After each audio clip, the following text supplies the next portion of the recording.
कैसे हैं आप सभी दोस्तों।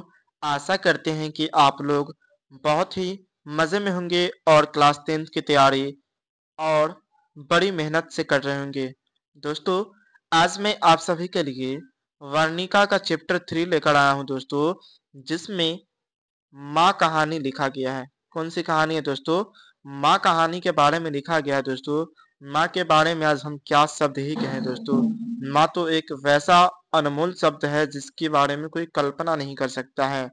दोस्तों, चलिए आज की इस प्यारे सेशन को स्टार्ट करते हैं। स्टार्ट करने से पहले हमें आप लोगों से विनती है कि दोस्तों, अभी तक आपने इस चैनल को सब्सक्राइब नहीं किया है दोस्तों, तो सब्सक्राइब कर ले और वीडियो को ज़्यादा से ज़्यादा अपने दोस्तों के साथ शेयर कर दें। चलिए दोस्तों, वीडियो को स्टार्ट करते हैं। दोस्तों, अपना पहला सवाल क्या है कि माँ कहानी के लेखक कौन है? दोस्तों, आज के इस वीडियो में हम सिर्फ ऑब्जेक्टिव क्वेश्चन क्लियर करने वाले हैं दोस्तों, जो माँ कहानी से रिलेटेड है। तो चलिए दोस्तों, आज हम लोग एक साथ मिलकर बहुत ही जोश जुनून के साथ वीडियो को स्टार्ट करते हैं और सभी प्रश्नों को आसानी से लिपट डालते हैं। चलिए दोस्तों, स्टार्ट करते हैं। अपना सवाल क्या है दोस्तों कि माँ कहानी के लेखक कौन है? तो दोस्तों, माँ कहानी का लेखक कौन है? तो ईश्वर पेटलीकर है। कौन है दोस्तों? ईश्वर पेटलीकर माँ कहानी के लेखक है। ठीक है ना दोस्तों? चलिए आगे बढ़ते हैं। दोस्तों, अगला सवाल कह रहा है कि ईश्वर पेटलीकर किस भाषा के लोकप्रिय कथाकार है? दोस्तों, आपके एग्जाम में पूछा जाएगा कि ईश्वर पेटलीकर किस भाषा के लोकप्रिय कथाकार है। तो दोस्तों, आपको बता दें कि वह गुजराती गुजराती भाषा के दोस्तों लोकप्रिय कथाकार है। ठीक है ना? क्या हो जाएगा इसका आंसर दोस्तों? गुजराती भाषा के लोकप्रिय कथाकार कौन है दोस्तों? तो ईश्वर पेटलीकर है। ठीक है ना? चलिए आगे बढ़ते हैं दोस्तों। अगला सवाल क्या कह रहा है दोस्तों? अगला सवाल कह रहा है कि माँ कहानी किस भाषा से अनुदित है? दोस्तों, पूछा गया है कि माँ कहानी जो है वह किस भाषा से लिया गया है या फिर अनुदित है। ठीक है ना? तो दोस्तों, आपको बता दें कि गुजरात के रहने वाले गुजराती भाषा से लिया गया है दोस्तों। ईश्वर पेटलीकर कौन सी भाषा से लिया गया है दोस्तों? तो गुजराती भाषा से लिया गया है। ठीक है ना? चलिए अगला सवाल की तरफ चलते हैं दोस्तों। आशा करते हैं आप लोग बहुत ही अच्छे तरीके से पढ़ रहे होंगे और आशा करते हैं आगे भी अच्छे तरीके से पढ़िएगा। दोस्तों, आपका अगला सवाल है कि माँ कहानी किस भाषा से अनुदित अनुदित है? दोस्तों, अनुदित कहने का मतलब लिया गया, यानी माँ कहानी जो है वह किस भाषा से लिया गया है? तो दोस्तों, माँ कहानी है वह गुजराती भाषा से लिया गया है। यह सब मस्ट वीवीआई प्रश्न है दोस्तों। इन सभी प्रश्नों को आप लोग ध्यानबद्ध तरीके से देख लीजिएगा। दोस्तों, अगला सवाल कह रहा है कि माँ कहानी के अनुवादक कौन है? दोस्तों, बहुत ही मस्ट वीवीआई प्रश्न है। कह रहा है कि माँ कहानी के अनुवादक कौन है दोस्तों? तो दोस्तों, आपको बता दें कि माँ कहानी के अनुवादक का नाम है गोपाल दास नागर। कौन नाम है दोस्तों? गोपाल दास नागर जो थे वह माँ कहानी के कौन थे दोस्तों? तो अनुवादक थे। ठीक है ना? चलिए दोस्तों आगे बढ़ते हैं। दोस्तों, अगला सवाल है कि माँ कहानी की प्रमुख पात्र कौन है? दोस्तों, माँ कहानी है उसमें प्रमुख पात्र कौन है दोस्तों? तो दोस्तों, उसमें प्रमुख पात्र कौन है? तो मंगू है। मंगू है। कौन है दोस्तों? मंगू है, जो क्या थी? पागल थी दोस्ती। पागल बेटी थी। किसकी बेटी थी वो आगे हम बताते हैं आपको। ठीक है ना? दोस्तों, आगे क्वेश्चन है कि मंगू जन्म से ही थी। क्या थी दोस्तों? अभी बताते दोस्तों कि जन्म से ही क्या थी? पागल थी और गूंगी थी। क्या थी दोस्तों? पागल थी और गूंगी थी। आपसे एग्जाम में ऐसे पूछा जाएगा कि माँ कहानी में दोस्तों मंगूज है वह क्या थी जन्म से ही? तो जन्म से ही पागल थे और गूंगी थी, जिसको लेकर के माँ भी दोस्तों अंततः पागल हो गई थी। ठीक है ना? उसके बारे में आगे देखने को मिलेंगे। दोस्तों, अगला सवाल कह रहा है क्या कि मंगू के माँ, किसकी माँ दोस्तों? मंगू के माँ कितनी संतान थी, यानी मंगू के माँ की कितनी संतान थी? तो दोस्तों, आपको बता दें कि मंगू की माँ की टोटल कितनी संतान थी? तो 4 संतान थी। कितनी संतान थी दोस्तों? 4 संतान थी। ठीक है ना? चलिए आगे बढ़ते हैं। दोस्तों, अगला सवाल है कि मंगू के अलावे, यानी मंगू के अलावा माँ की कितने संतानें थी? तो दोस्तों, मंगू के अलावा माँ की 3 संतानें और भी थी। ठीक है ना? दोस्तों इस चीज को आप लोग ध्यान तरीके से देख लीजिएगा, चूंकि आपके एग्जाम में पूछा जाता है। ठीक है ना। आगे बढ़ते हैं दोस्तों। अगला सवाल है कि मंगू की बड़ी बहन का नाम क्या था। दोस्तों मंगू की सबसे बड़ी बहन थी ना दोस्तों, उसका नाम था कम्मू। क्या नाम था दोस्तों? कम्मू नाम था। ठीक है ना। दोस्तों यह सभी प्रश्न आपके एग्जाम में पूछे जाएंगे, तो यह सभी प्रश्न को ध्यानबद्ध तरीके से देख लीजिएगा। और इससे पहले वाला वीडियो दोस्तों अगर नहीं देखे हैं चैप्टर 2 और चैप्टर 1, तो जाकर के प्लेलिस्ट में देख सकते हैं। ठीक है ना। दोस्तों अगला सवाल है कि कौन मंगू को अस्पताल भेजना नहीं चाहती थी। दोस्तों सवाल कह रहा है कि कौन मंगू को अस्पताल भेजना नहीं चाह रही थी। तो दोस्तों मंगू की माँ जो थी ना, वह मंगू को कहाँ नहीं भेजना चाहती थी, अस्पताल नहीं भेजना चाहती थी। ठीक है ना। चलिए दोस्तों आगे बढ़ते हैं। दोस्तों अगला सवाल कह रहा है कि माँ अस्पताल को किसकी उपमा देती थी। दोस्तों कह रहा है कि माँ जो है वह अस्पताल को किसकी उपमा देती थी दोस्तों? तो गौशाला की उपमा देती थी। किसकी? गौशाला की उपमा देती थी। किसको देती थी दोस्तों? तो अस्पताल को। ठीक है ना। अस्पताल को क्या समझती थी? तो गौशाला समझती थी। ठीक है ना दोस्तों। आगे बढ़ते हैं दोस्तों। अगला सवाल है दोस्तों कि मंगू के गांव की कौन दूसरी पागल लड़की पागल हो गई थी। दोस्तों मंगू जो थी ना, उसके गांव की एक और लड़की, दूसरी लड़की थी जो क्या हो गई थी दोस्तों? पागल हो गई थी। उसका नाम क्या था दोस्तों? कुसुम था। क्या नाम था दोस्तों? कुसुम था। ठीक है ना। चलिए आगे बढ़ते हैं। कुसुम नाम की लड़की थी मंगू के गांव की। किसके गांव के? मंगू के गांव के, जो वो भी पागल हो गई थी। ठीक है ना। दोस्तों अगला सवाल क्या रहा आपका कि किसके बारे में पहली किसके बारे में पहली अस्पताल का विरोध नहीं किया। दोस्तों किसके बारे में पहले दोस्तों अस्पताल का विरोध नहीं किया। तो माँ ने दोस्तों पहली के बारे में अस्पताल का विरोध नहीं किया। ठीक है ना। पहली बार दोस्तों अ, मंगू जो थी ना दोस्तों, उसके सॉरी मंगू की माँ जो थी दोस्तों, वह अस्पताल का विरोध नहीं किया था। ठीक है ना। चलिए आगे बढ़ते हैं। दोस्तों अगला सवाल है कि कौन सा माँ दोस्तों कौन सा क्या दोस्तों कौन सा महीना माँ के लिए आरादेव बन गया था।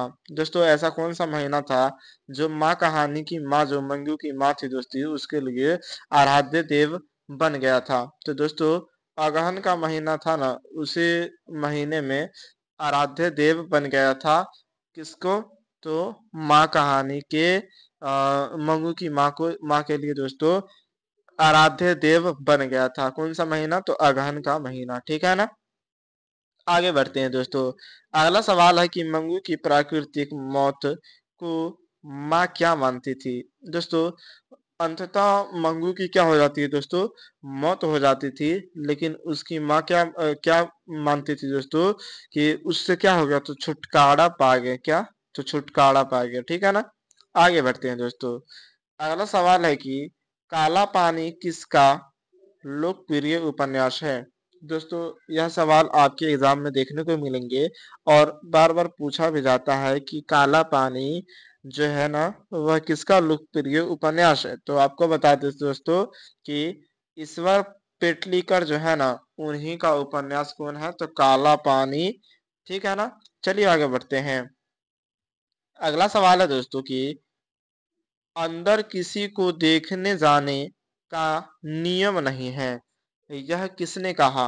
दोस्तों क्या है प्रश्न? कह रहा है दोस्तों कि अंदर किसी को देखने जाने की नियम नहीं है, यह किसने कहा।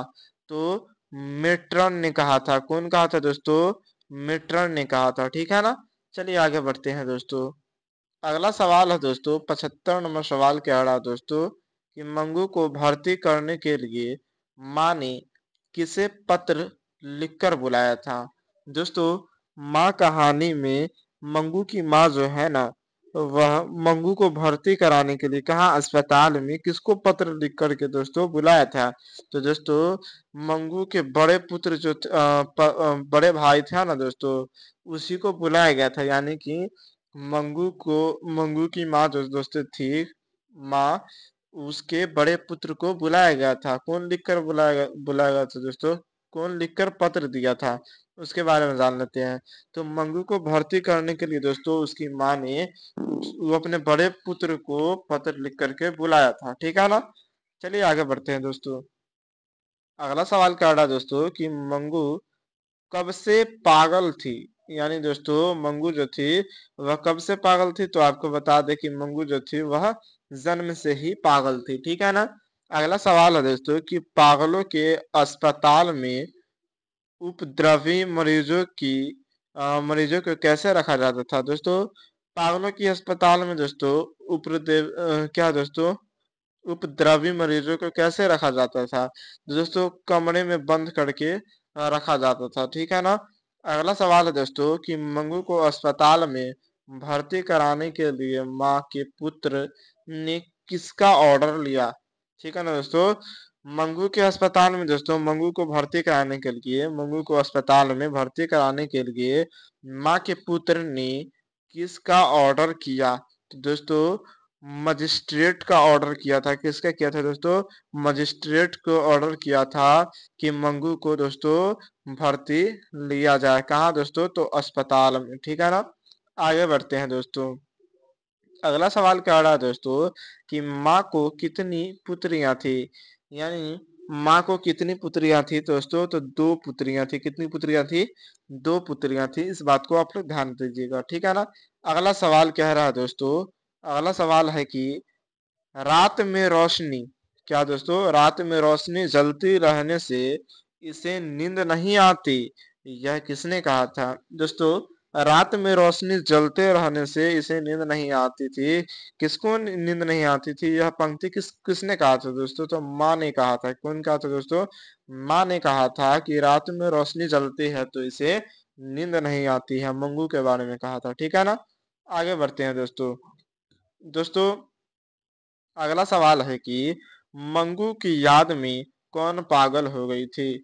दोस्तों मंगू की याद में ना माँ पागल हो गई थी। कौन पागल हो गई थी, माँ पागल हो गई थी। दोस्तों माँ बेटे का प्यार ही ऐसा होता है, ठीक है ना। दोस्तों लोग कहते हैं कि प्यार अंधा होता है, लेकिन यह शब्द वह प्यार के लिए नहीं है जो किसी के लिए जान दे दे। दोस्तों अंधा प्यार तो सिर्फ माँ के लिए है, जो बगैर गलती किए हुए माँ अपने बेटे को सीने से लगा लेती है, ठीक है ना।